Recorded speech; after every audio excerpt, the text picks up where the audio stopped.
Well, this video is a little bit different than my normal videos. This is more kind of like a how it's done video, I guess you could call it.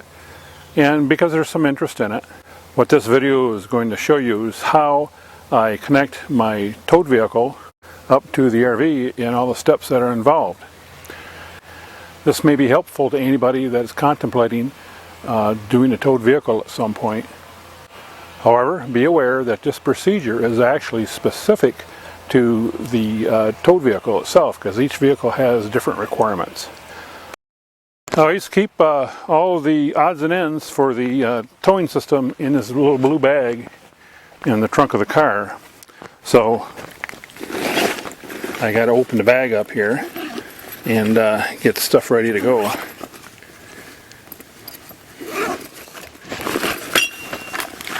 Well, I used to have a pair of gloves. And then the first step we have is to locate the two tow bar pins. And these tow bar pins are what makes the tow bar all but invisible in the car. And the way they work is you install them in the, there's corresponding base plate.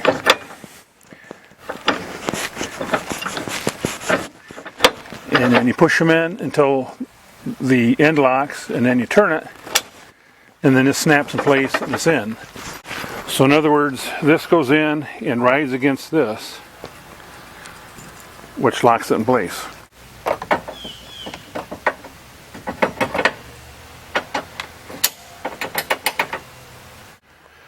Okay, now we're going to drive the car close to the back of the RV. So I gotta give her some hand signals. This is easy if it's a two-person operation, obviously.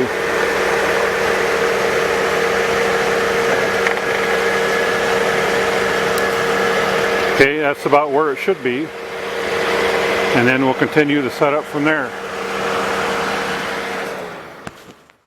Next, we'll take the bag off the tow bar. And now the tow bar comes up like that. And then the two arms go out like that. And these arms are adjustable by pushing down on them. These will extend. And what we want to do is we'll want to extend the tow bar so that it fits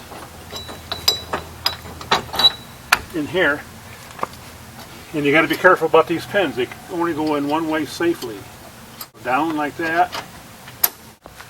And so now we do the second arm. Again, we push down on that to loosen it. Pull the pin out.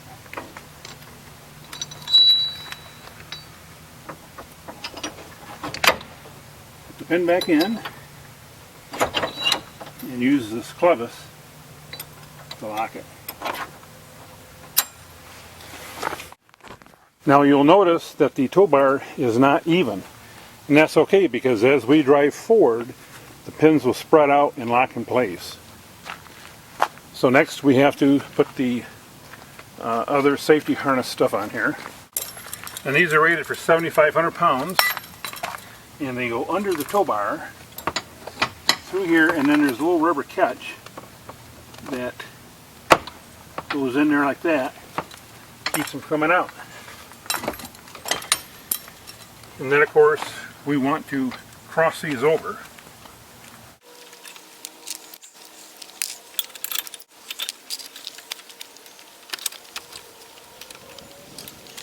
Next we have to hook the trailer lights up. That simply is a matter of installing this connector. And this time we go over. And then finally we want to connect our breakaway. And what this breakaway does is it applies the brakes if the vehicle separates from the RV.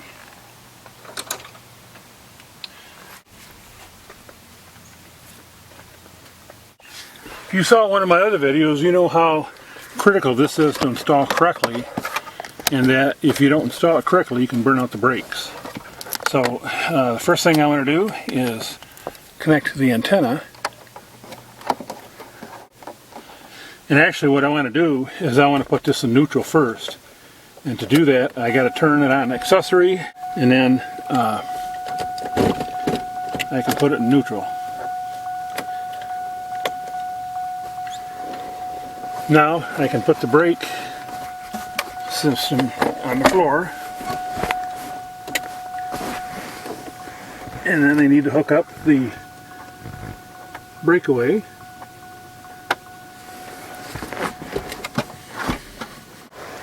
Then attach the brake clevis.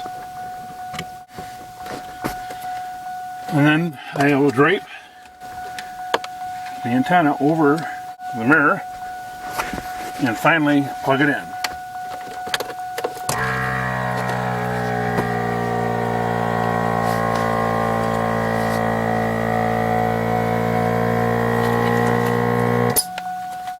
Next I need to align this, so I push on this 3 times. What that does is that purges any vacuum left out of the brake system so that we have consistent braking. Now the next step, and this is very specific to this car, is I have to remove 3 fuses.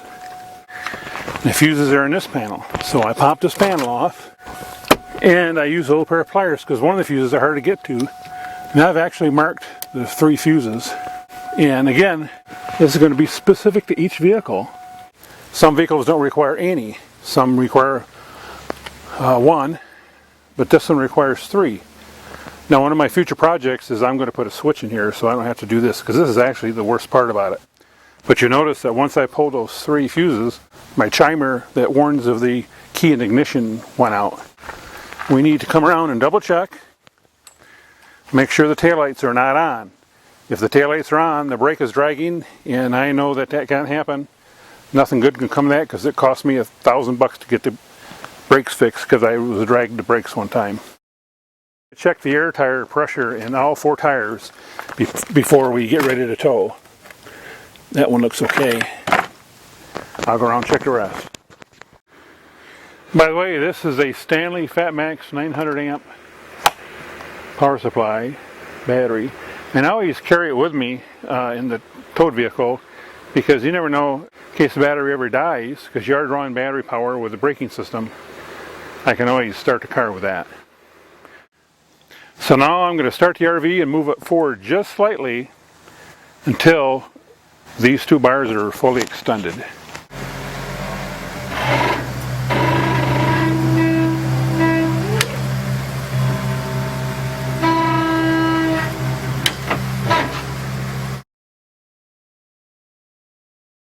We'll check these things. That one's locked, that one's not quite locked. So what you normally do in that situation is you turn the wheel of the car into that direction, into the direction of the unlocked one. And as you can see, I've already got it turned here, so as I drive off it should be okay. We got our lights on, and we're going to check the lights. Okay, we're all set. And the last step that I normally do is I have a checklist, and I go over it, double check it, make sure that the fuse is removed, the ignition is in accessory position, the tow bar is in correctly, the pins are on correctly, the brake system is attached correctly, the brake lights are out. These are the emergency flashers, so the brake lights are out, because that means you'd be riding the brakes otherwise. And I think we're all set to go.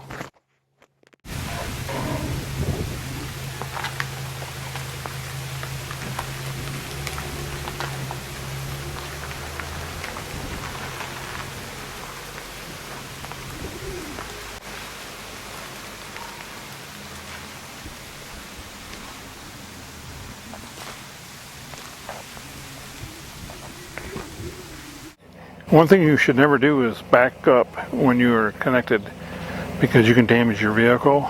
Not only because it's 4 wheels and 2 wheels are turning, so it's like a 4-wheel wagon.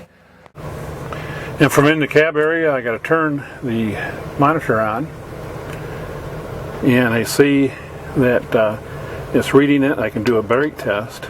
There we go. So we're all set. Put it in drive, put tow haul into tow haul position, and we're ready to head down the road. And with the rear view camera, I can keep an eye out on what the towed vehicle is doing.